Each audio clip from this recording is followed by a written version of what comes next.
where I learned about the real issues within our criminal justice system and what real reform would look like. And so I resigned from that position in 2014 in order to start No Exceptions, which is an organization that was founded by prisoners, ministers, lawyers, and educators, basically. And so both of you would like to talk about some very, very important things in prison. And I think, Pastor, as you've said on a number of occasions, we know a lot about a person who has been convicted up until the prison wall. And after that, we don't know anything else about them unless we try to keep them in there as long as we possibly can. And so what we'd like to do today, over the next minute and a half that we have in this segment, is to start talking about some of the issues dealing with being incarcerated. Okay. Well, you know, like I said, as an ex-offender, having spent 5 years of my life incarcerated in the Tennessee State prison system, you know, I can truthfully say that I've experienced slavery, because slavery is legal in the prison system.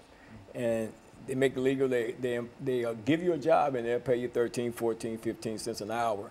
You know, way, way, way below minimum wage for anybody. And, you know, and you're at their beck and call for whatever it is they want you to do. And I've experienced that, having been incarcerated. And it's an issue. And it's long been an issue. It's been legislated into this country, into our Constitution here. Because, you know, slavery, of course, was abolished. But at the same time, it still lives on in the prison system, because slavery is legal when someone commits a crime. You know, now I agree that people that commit crimes should be punished. When I was a criminal, I committed crimes, I should have been punished. Okay, and so what we'll do, we'll take our first commercial break, and then we'll come back and we'll allow Reverend Alexander to talk about some of the jobs and some of the ways that the money is distributed among prisoners in the system. And we'll be back with our audience following this very, very short commercial break.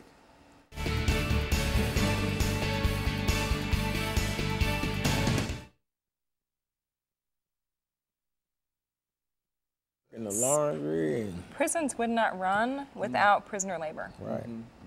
Prisoners participate in their own incarceration. Let's take this second segment to give us an overview in terms of people going into the system and how they are assigned work, and anything that has to do with working people. Absolutely. in the prison. Is there some kind of hierarchy? Well, is there some kind of how is that done? Do you take an examination to determine where your skills are best, et cetera? There are different tests required for different sorts of jobs. You know, there are requirements, different skill levels, different abilities. But we can relate that directly to what Pastor Walker was saying about slavery. Okay. And so I think there's a tie-in there. Okay, so when we come back, we're going to start with you. Okay. And that's what I wanted to do, to give you this part of this 8-minute segment. Okay. To talk about some of the economics of the prison system and why we can consider it to be a continuation of slavery, you see. And I think when you say that they're paid, what, 13 cents an hour? Yeah. 15 yeah, cents, between 13 and 50 cents an hour is the average in Tennessee, but that's not even required.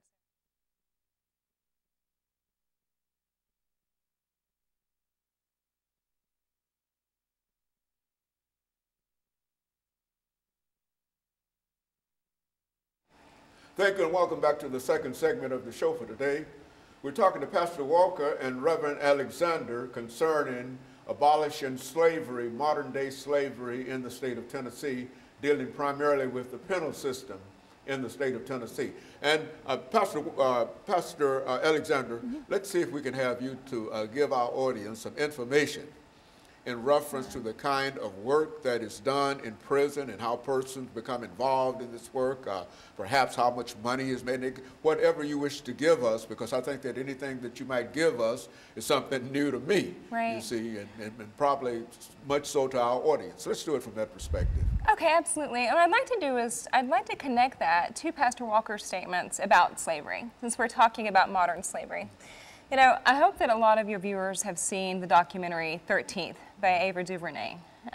It's incredibly important. If they haven't, I would strongly advise them to watch it. It's streaming on Netflix. And what that documentary does so well is it breaks down the prison industrial complex in the United States. And it explains how what we have done is we've moved from a system of slavery to the convict lease system to an era of Jim Crow, and now what we have we call mass incarceration.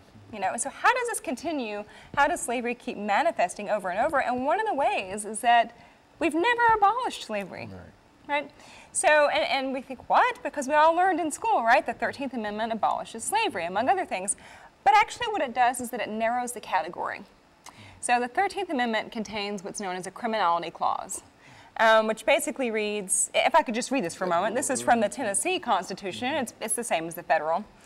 And it says, Article 1, Section 33 of the Tennessee Constitution reads that slavery and involuntary servitude, except as a punishment for crime, whereof the party shall have been duly convicted, are forever prohibited in this state. Now that exception allows for the institution of slavery to still exist. And so... Except for the... Exactly, except, yeah, it's abolished except for punishment of a crime. That is what we're trying to abolish in the state of Tennessee. Yeah, absolutely, exactly. And so in abolishing this, after watching the documentary of 13th, one of the things that struck me and struck other clergy members and lawyers was that, wait, until language matters, and until you do something about the fact that our own Constitution contemplates and ensures that some form of slavery exists, it will continue to be reborn. It will continue to manifest. So the very simple solution, and it's one that is an active and live bill this session in the Tennessee legislature, is to simply amend that language to take out the criminality clause. So what it would read, it would say that slavery and involuntary servitude are forever prohibited in this state. It's very simple. You know, there's not another Western democracy that abolished slavery that maintained an exception. No one would write this like this today.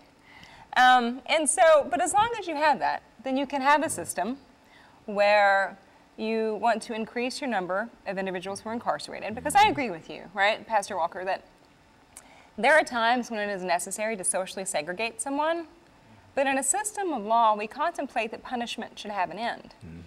But when you're making more money off of the bodies of people, when you have them warehoused, than what they're generating on the street, it creates an incentive to keep people locked away, to be caged, longer.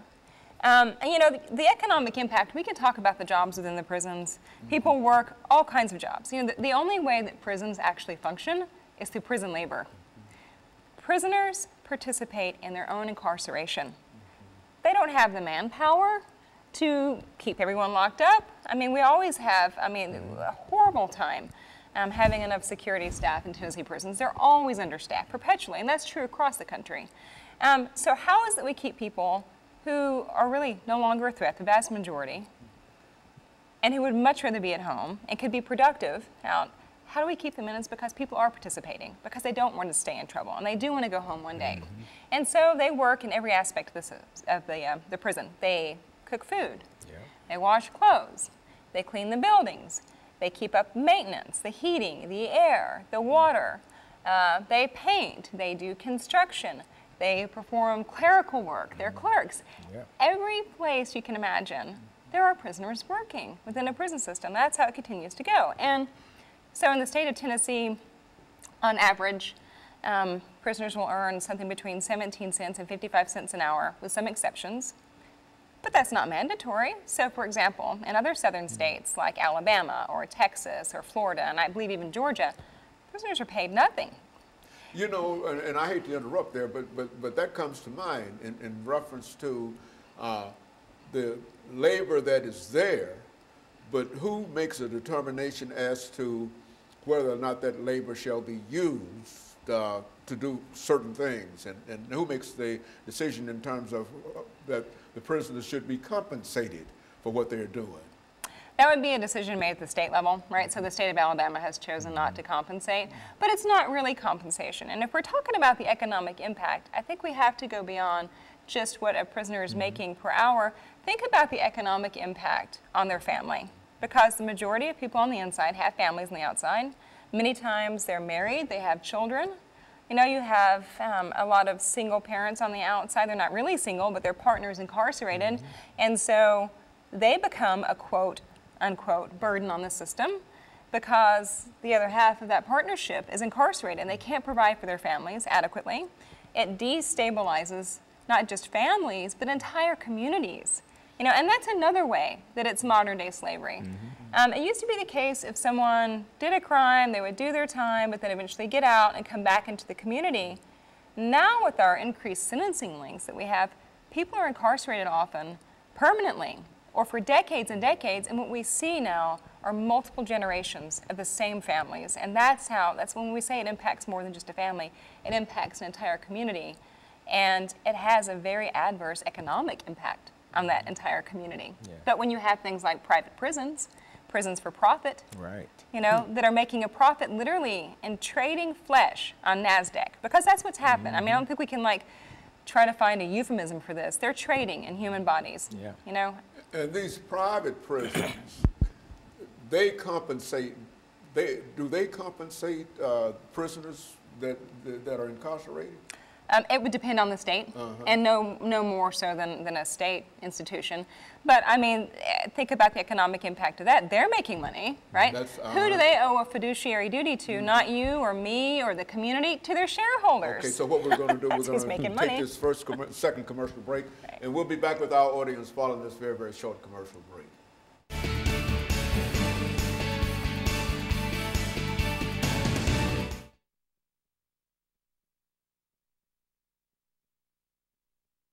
Where does the money go? Into the pockets of shareholders. Yeah. One of our chants outside the last time there was a demonstration in front of CCA was, hey, CCA, what's a black man worth today? Yeah. Because they're trading them. Yeah. It's on, it's from you the know, auction block to straight off the auction block to the into NASDAQ. the cage. Yeah. It's they can rebrand themselves as Core Civic or anything they want, but the bottom line is that slave they have traders. access to labor. Yeah. They use that labor, and Yep. they are being compensated. Right. Prisoners are being compensated at a minimal, Yeah. whatever they're Yeah. compensated. But there's a pile of money Yeah. that goes to the shareholders. So what happens, as CCA is actually organized is what's called a REIT, a real estate investment trust, which means CCA doesn't pay federal taxes because they move almost all their profits immediately to shareholders. And so, I mean, so not only is this a corporation making money off of human flesh. And they can also use the money that they make off prisoners in order to build more facilities. Of course, they have no incentive to offer programs or to help reduce recidivism. They want reoccurring customers. Make those points, you know, because I mean that's an extraordinary kind of thing that That's true. that they're there and they're laborers, and everything that has to be done is done by the prisoners. Right. Without a doubt. And the money that is made.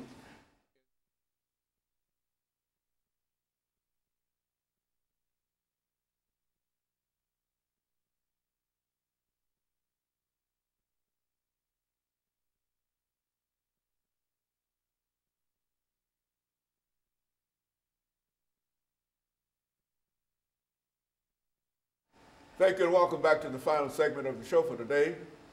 We're talking to Pastor Walker and Reverend Alexander in reference to abolishing slavery in the penal system in the state of Tennessee.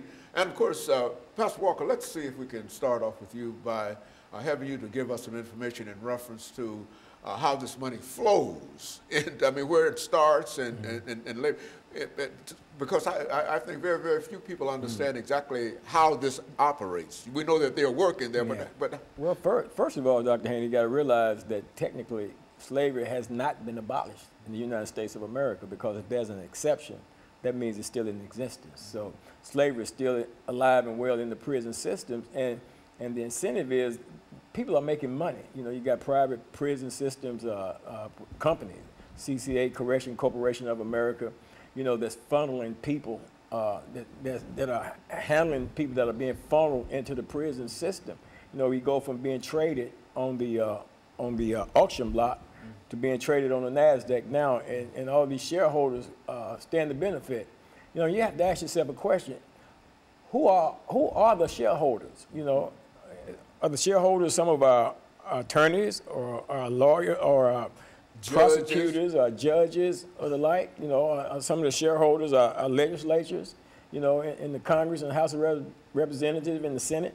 You know, I would venture to say yes. You know, people that go out and get a 401k and they putting money into that thing like that, and then you got people out there investing your money into CCA of America, and here you are, a shareholder in the prison system, and you know you getting dividends from people being enslaved basically in the prison system. And managing your money. Yeah, absolutely. Yeah. So you know it's a serious issue that needs to be looked at and needs to be looked at intensely, because it needs to be abolished. It needs to be truly abolished, because then if you do that, then you will start to slowly see the dwindling away of the private prisons.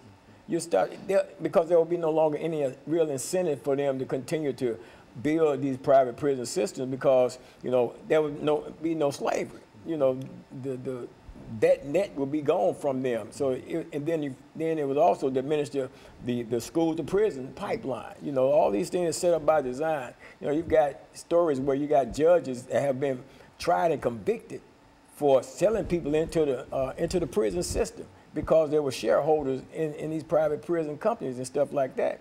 And it was to their advantage to sentence somebody to these long sentences. Then you got to think about when these people are passing these bills for, you know, extended sentences for certain things and all this stuff like that. What's really behind that? What's the driving force? Is it because crime is running so rampant, or is it because there's an economical advantage to doing something like that? I would venture to say it's economics. Yeah, I mean, I think it definitely is economics. And I think that there's a point that's really important to make here, and that is, so this bill that we talked about that's live in the session, the sponsor for this bill in the House is Representative Joe Towns out of Memphis, who's just a tremendous asset, I think, to our General Assembly. And this is a great bill that he's sponsoring. And one objection may be, well, wait a minute, if we amend this in the Tennessee Constitution, does that mean we close all the prisons and everybody just leaves? No, because Article 1, Section 32 of the Tennessee Constitution allows for the creation and maintenance of safe and humane prisons in the state of Tennessee. Now, what I would argue, and I'm sure Pastor Walker would argue, is that they are neither safe nor humane, but what this does mean is that if Representative Towns' bill passes, prisoners will still be prisoners, but by God, they won't be slaves. You know, and I think from a faith perspective and from a political perspective, regardless of what side of the aisle someone sits on, slavery is simply indefensible in this state. And in any state what in the about, country. Is there some kind of mass movement that is underway in reference to trying to deal with this as a problem? And I think you mentioned the fact that some states compensate prisoners and some states don't, and et cetera. Is there any kind of movement that will attempt to abolish not only slavery in Tennessee, but abolish slavery in the prison system as slavery was abolished by the 13th Amendment to the Constitution? Right, well, I think to the extent there is a mass movement exists, and that we've seen a real shift in the national conversation about mass incarceration and about the fact that while incarceration for periods of time may be defensible, mass incarceration is not. And that mood has certainly shifted. So when people ask me sometimes, am I in despair or pessimistic since the election? Because of course CCA or Core Civic, whatever they want to brand themselves, their stocks were down prior to Trump being elected, and of course as soon as he got elected, they shot right back up again. No, we are in anticipation of what? That he would, of course, want to increase privatization. So the feds had issued indications that they were going to pull out the private prison business, that there was no indication that they actually saved money, which they don't, which may be another discussion for another show. But also they certainly aren't as safe and aren't as well run. But we're not pessimistic because 85% of prisons are state prisons, not federal. And this is an issue that criminal justice reform is a really big deal right now across this country, because the way things have been occurring since the mid-90s, it doesn't make economic sense. It's not good policy. It doesn't make communities safer. It's not realistic about issues like recidivism. And as we said before, it is destroying communities. And so Well, it seems that the Right. only visible thing is that it's making a lot of people a lot of money. Well, it is making You a lot say of people a lot of money. incarceration. Now, that's a very, very expensive, It is expensive. situation, and it brings in a lot of money. Right. And they're using just a minimal amount of that money for the upkeep and the running of the prisons. Right. Is that? Well, it's certainly not being spent on food that's edible. It's definitely not being spent on health care. I mean, one of the things we did was we worked to organize a lawsuit concerning hepatitis C, which is being untreated, basically, in Tennessee prisons. When we filed that suit, there were almost 3,500 prisoners that the system knew about who had hepatitis C, and 8 were receiving treatment at the time. I mean, so, I mean, they're certainly not providing for programs to reduce recidivism because, okay, let's say you work at a core civic prison. Let's say you work for a private prison. What is your incentive to actually introduce good quality programming? What's your incentive to keep families together? What's your incentive to try to help encourage visitation instead of prohibit visitation? What's your incentive to really want to make sure that person doesn't come back? You don't have any incentive because I promise you, you have shares in the corporation that you work for. I mean, this is common sense. And the only incentive is to bring more people in, because the more people you bring in and paying them at 13 cents an hour. Yeah. I mean, Yeah. $13. I'm leaning toward 13. 13 cents an hour. That's no compensation at all. And the guys are reaching out to get those jobs because it gives you an opportunity to get out of the cell and to be active, you know, to move around and stuff. Either like you that. become involved in some kind of some labor kind of activity, or you sit in your cell all day. Yeah. Is that? Are you given that choice? Pretty much sitting around doing too much of nothing.